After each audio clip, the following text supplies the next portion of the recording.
एक समय की बात है। श्रावस्ती के पास महात्मा बुद्ध अपने शिष्यों के साथ एक घने जंगल के किनारे विहार में ठहरे हुए थे। उनके शिष्यों में से एक था कुमार, एक नौजवान, बुद्धिमान किंतु अत्यंत आलसी और स्वार्थी। वह उपदेश सुनता था पर कभी ध्यान नहीं करता। बुद्ध की शिक्षाओं को वह सिर्फ शब्दों तक ही सीमित रखता। एक दिन कुमार ने बुद्ध से पूछा, भगवान, क्या मेरे जीवन में भी कुछ बड़ा हो सकता है?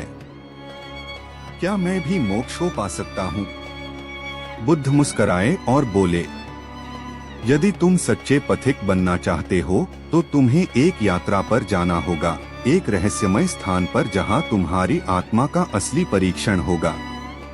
कुमार ने तुरंत हाँ कर दी। सोचा, शायद ये कोई आसान सी परीक्षा होगी और बुद्ध को प्रभावित करके मैं महान शिष्य बन जाऊंगा। बुद्ध ने उसे एक दिशा दिखाई। इस जंगल के उत्तर में 7 दिन की दूरी पर एक प्राचीन मंदिर है जिसे मौन गुफा कहा जाता है। वहां जाओ, लेकिन याद रखना, जो भी देखो, सुनो, अनुभव करो, उस पर प्रतिक्रिया मत देना। बस देखो और आगे बढ़ते रहो। कुमार चल पड़ा, बिना सोचे कि ये यात्रा आसान नहीं होगी। एक पहला दिन कुमार एक विशाल वृक्ष के नीचे पहुंचा, जहां उसे भोजन और सुंदर संगीत मिला। लेकिन बुद्ध की बात याद कर वह आगे बढ़ गया।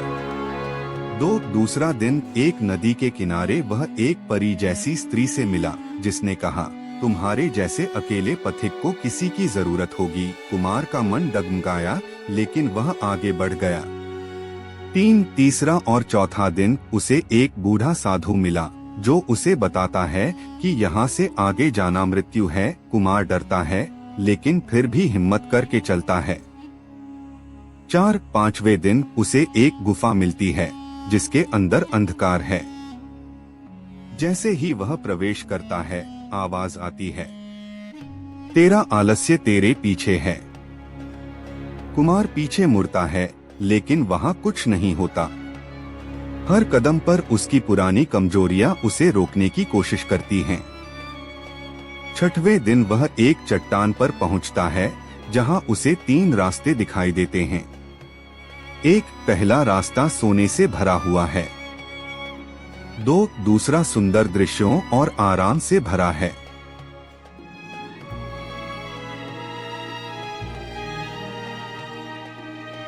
तीसरा अंधकारमय और डरावना है। कुमार सोचता है, मैं यहाँ आया हूँ खुद को बदलने, तो आसान रास्ता क्यों? वह अंधकारमय रास्ते पर जाता है। रास्ते में उसे अपने ही डर, क्रोध, लोभ और आलस्य के भयानक रूप दिखाई देते हैं। ये रूप उसे चिढ़ाते हैं, डराते हैं, वापस लौटने को कहते हैं। लेकिन वो बुद्ध का वचन याद करता है, केवल देखने का काम है, प्रतिक्रिया मत देना। आखिरकार 7वें दिन वह एक छोटे से कक्ष में पहुंचता है।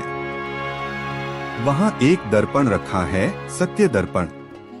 उसमें वह अपना चेहरा देखता है, लेकिन उसमें उसका चेहरा धीरे धीरे एक राक्षस में बदल जाता है। कुमार डर के मारे पीछे हटता है, लेकिन तभी बुद्ध की आवाज गूंजती है, डरो मत, यह वही है जो तुम भीतर से हो। अपने भीतर के राक्षस को पहचानो, तभी वह शांत होगा। कुमार साहस जुटाता है और पुनः दर्पण में देखता है। अब उसका चेहरा शांत होता है। वह स्वयं को पहली बार स्पष्ट रूप से देखता है, एक आलसी, भ्रमित लेकिन परिवर्तन के इच्छुक व्यक्ति। दर्पण से एक रोशनी निकलती है और पूरा कक्ष प्रकाश से भर जाता है। कुमार बाहर आता है और पाता है कि बुद्ध उसी स्थान पर उसकी प्रतीक्षा कर रहे हैं। वह घुटनों पर गिरकर कहता है, भगवान, मैं अब समझ गया, मैं ही अपनी परीक्षा था। बुद्ध मुस्कुराते हैं, सही कहा, लेकिन यह तो बस पहली परीक्षा थी। वह जो अपने भीतर के अंधकार से न डरे, वही सच्चा साधक है। अगर आपको महात्मा बुद्ध की यह प्रेरणादायक कहानी पसंद आई हो, तो कृपया इस वीडियो को लाइक जरूर करें। ऐसी ही और ज्ञानवर्धक कहानियों के लिए चैनल को सब्सक्राइब करें और बेल आइकन दबाना न भूलें ताकि आप कोई भी नई वीडियो मिस न करें।